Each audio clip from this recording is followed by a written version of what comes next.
غیور مسلمانوں 1601 میں جب اس ہندوستان کی سرزمین پر انگریزوں کا ناپاک سایہ پڑا اور وہ اپنی شاطرانہ و یارانہ چالوں سے یہاں کے مالک بن بیٹھے، جب باشندگان ہند پر طرح طرح کے ظلم و ستم کے پہاڑ توڑے جانے لگے، جب ہندوستانیوں کا خون ان کے پسینوں سے بھی عرض ہونے لگا، تو ایسے نازک وقت میں سب سے پہلے جس شخص نے علم بغاوت بلند کیا وہ محدث کبیر، امام جلیل، رئیس الاولیاء، فخر چمن، محرم فن، ناجش وطن، شاہ عبد العزیز ابن ولی اللہ محدث دہلوی ہے۔ یہ وہی مرد مجاہد درویش خدا ہے جس نے وقت سے بہت پہلے مسلمانوں کے نصب العین کا اعلان فرما دیا تھا۔ جہاں تک مسلمانوں کو پہنچنے کے لیے ابھی برسہ برس انتظار کرنا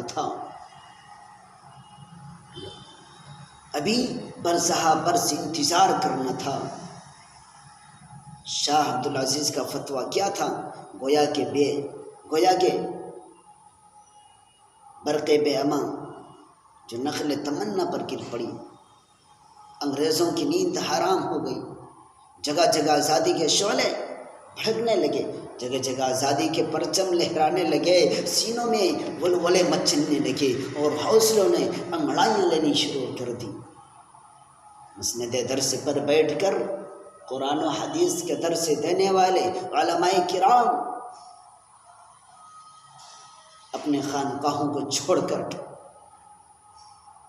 میدان میں کود گئے اور فرنگیوں کے خلاف محاذ بنا کر منزل کی جانب بے سر و سامانی کے عالم میں نکل پڑے۔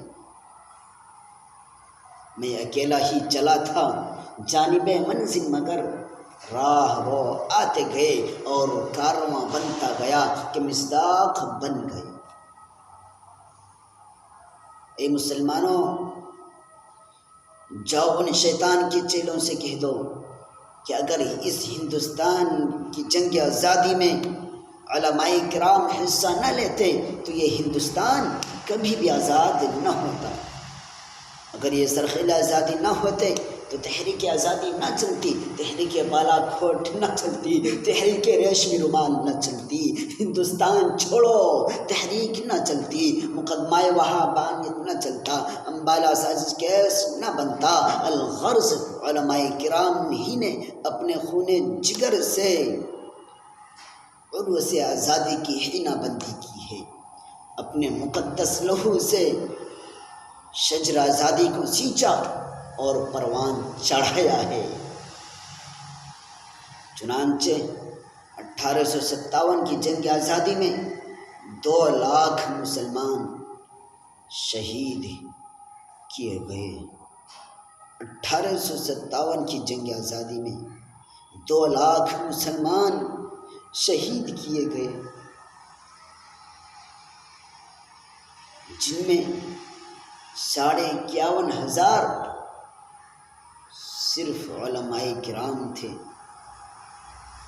جنگ آزادی میں مولانا قاسم نانوتوی زخمی ہو گئے۔ 1857 کی جنگ آزادی میں مولانا رشید احمد اور حافظ ضامن صاحب زخمی ہو گئے۔ 1857 کی جنگ آزادی میں برطانیہ نے اپنی ہندوستانی مشیروں سے رائے طلب کی کہ بتاؤ ہندوستان میں تمہاری حکومت کیسے قائم رہ سکتی؟ تو ہندوستان میں رہنے والے سب سے بڑے سیاستداں ڈاکٹر ولیم یور نے جو رپورٹ پیش کی اس میں لکھتا ہے کہ ہندوستان میں سب سے زیادہ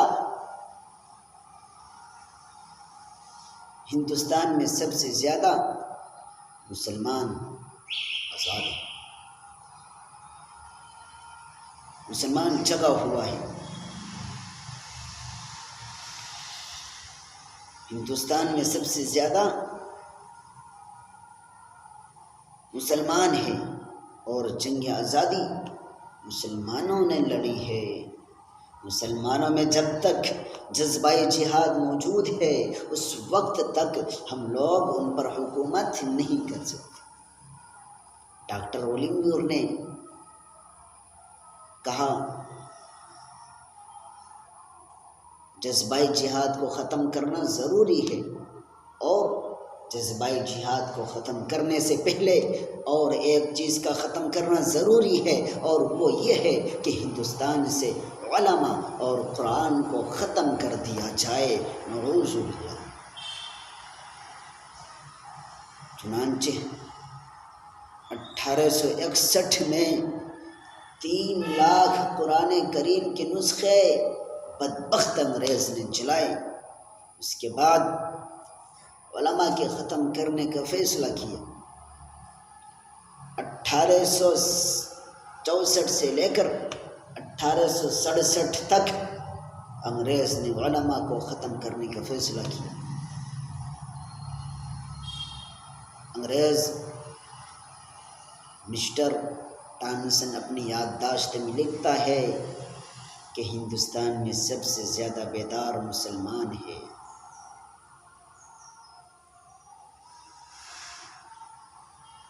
مسٹر ٹامسن کہتا ہے کہ دلی کی چاندنی چوک سے لے کر خیبر تک کوئی ایسا درخت باقی نہیں تھا کہ جس پر علماء کی گردنیں نہ لٹکی ہوئی ہوں۔ ٹامسن کہتا ہے علماء کے جسموں کو تانبے سے داغا گیا۔ ٹامسن کہتا ہے علماء کو سوروں کی کھالوں میں بند کر کے جلتے ہوئے تندوروں میں ڈالا گیا۔ ٹامسن کہتا ہے لاہور کی شاہی مسجد جس کے صحن میں انگریز نے پھانسی کا پھندا بنایا تھا، اس میں ایک دن میں 80 علماء کو پھانسی دی جاتی تھی۔ ٹامسن کہتا ہے لاہور کے دریا راوی میں ایک دن میں 80 علماء کو بوریوں میں بند کر کے دریا راوی میں ڈال دیے جاتے تھے اور اوپر سے گولیوں کا نشانہ بنایا جاتا۔ ٹامسن کہتا ہے جب میں دلی میں اپنے خیمے میں گیا تو مجھے مردار کی بدبو محسوس ہوئی۔ میں خیمے کے پیچھے چلا گیا تو کیا دیکھتا ہوں کہ آگ کے انگارے دیکھ رہے ہیں اور 40 علماء کو کپڑے اتار کر ان انگاروں پر ڈال دیا گیا ہے۔ میرے دیکھتے دیکھتے 40 اور علماء کو بلایا